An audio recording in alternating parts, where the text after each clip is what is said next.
Um, Chomp Master. He says, Jake the Snake, how are you, sir? Ripple investing in Zillow and Liquidity feels more like XRPL plumbing for tokenized funds.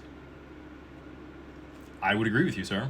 But if it trades settle in RLUSD, what's the real demand trigger for XRP? Explain it like I'm four.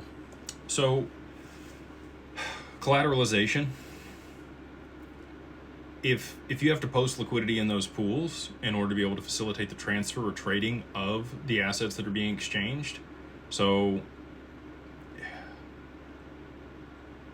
I don't know that I want to talk about Link 2. I'll talk about Link 2. There's another situation that's going on over there this week that's not so, it's kind of grim.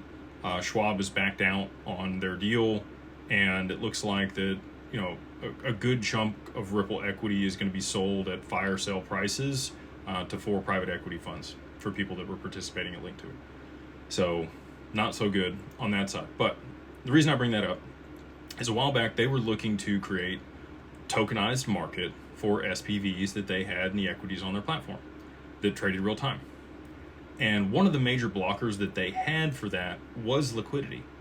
They did not have a way, because you have to post cash on the other side of that trade in order to be able to buy the shares back or have a market, kind of like an AMM.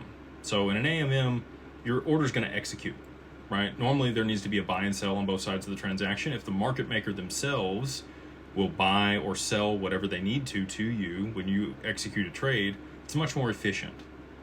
It can also be not so good for them. It can be a liquidity problem if there's not enough liquidity. So you would need excess liquidity in those pools in order to be able to facilitate the transfer of whatever the value is going to be. So even if it settles in RLUSD, the other side of that pool is going to be the tokenized security or the commodity or whatever else is in the pool for that real world asset that's being exchanged for that pair.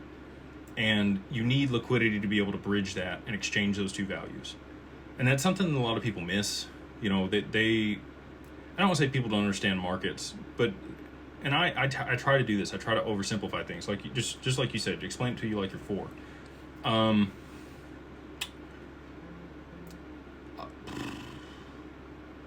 So if you were four, this is how I would explain it. If you tried to push your sailboat across a pool with no water in it to the other person, and they pushed you their sailboat, you guys exchanged those sailboats, and there's no water in the pool, can you push your sailboat across the pool? Can it get to them? No. The more liquidity that's in the pool, the easier it is for trades to happen.